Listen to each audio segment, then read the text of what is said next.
Good afternoon, everybody. Today I'm going into the cities because I live outside of the cities in the suburbs. I'm going more into the cities and I'm going to try to find Filipino food at a local Asian market. There's not really that many in Minnesota. I'm guessing there's a lot more on the West Coast in California where most of the Asian population in the US lives. But in the US and in Minnesota, most of these Asian markets will be in big cities. So Minneapolis is the big city in Minnesota, so I have to go to Minneapolis, go to one of these Asian markets where they'll have Asian food from a variety of different Asian countries, and we're gonna see what Filipino stuff they have, and more importantly, how much more it's gonna cost after it's been shipped across the ocean and adjusted for Minnesota prices. Keep in mind that Minnesota prices and California prices are different. The US is a big country. That means that prices vary from where you are. Usually the coasts are a bit more expensive, California being probably the most expensive. So if you've been to only California, or if you're from California and live in back and forth from California and the Philippines, the prices there are probably a lot more expensive than they are here. Let's go and see what they have.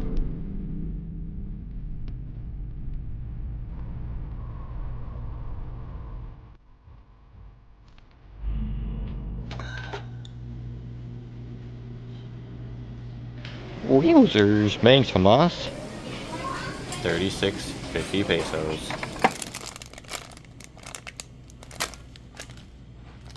This first one was kind of a bust. A lot of the things didn't have prices. So there's another one about 15 minutes up the road called Filipino Village. This has to be the one to get Filipino foods, right? I'm curious how a full Filipino store is going to be. Only 22,000 Filipinos live in the state of Minnesota, which is more than I expected, but still not that much. So a Filipino store? What the frack is going to be there? I just had Taco Bell, so I'm not going here. But next time. And here you can get the coconut gel, nata de coco, for about 60 to 50 pesos.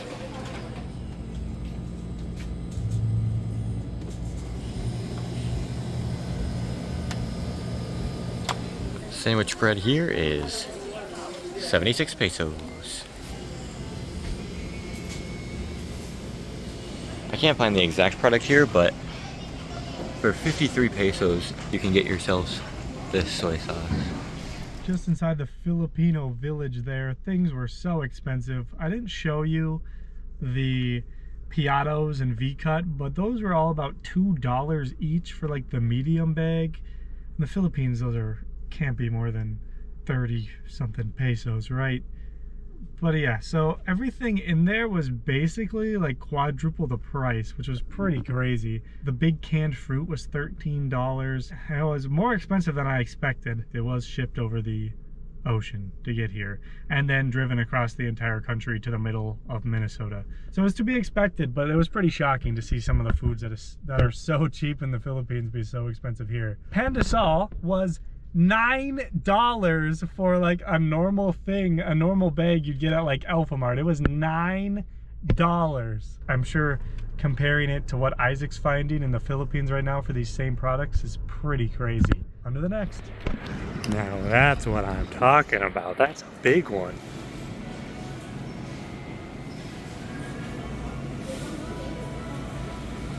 They got chippies. $1.29. Chippy here in the Philippines is $24.95. Vcut, it's a bit cheaper than the other place, but still $1.29. It's a lot more than the Philippines for that size. Yeah, that one was really big. It was a lot bigger than the other places. It was slightly cheaper than the other two places too, but which is something I kind of thought would happen at one of the bigger ones. Most of the snacks were Korean, Japanese, and Chinese.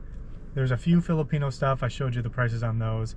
And what I ended up bagging Filipino-wise was hopia, which didn't have a price, which a lot of the products on all of these places now have not had prices. This was $3.29. I think is 100 pesos in SM North for like the exact same thing. And then I also got a Vitamilk. I'm assuming they taste about the same. But yeah, that's the prices and the availability of stuff here in the US, or specifically Minnesota if you want to find Filipino stuff, it's going to be pretty hard to find them affordably. And I mean, even easily. I had to drive pretty far out to go to that Filipino place, and there still wasn't a ton of stuff if I wanted anything specific. One of the things I did get, it's an Asian market, and all of them, including this one, had like a little restaurant where you could get different foods. Not really any Filipino foods, except at the Filipino place they had a Filipino restaurant. Unfortunately, I already ate. I didn't realize there was a Filipino restaurant attached to it.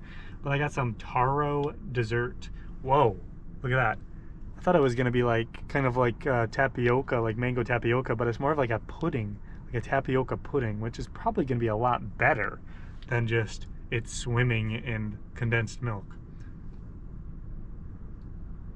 Oh yeah, that is a tapioca taro pudding. It's earthy like taro, and it's straight up pudding with so many tapiocas. It's not like vanilla tapioca pudding that you get here in the US, where it's like just vanilla pudding with random tapiocas. It is tapioca all the way through. You're not gonna have a single bite without a tapioca. If you like taro, and I like taro, you're gonna like this because it really, really tastes like taro.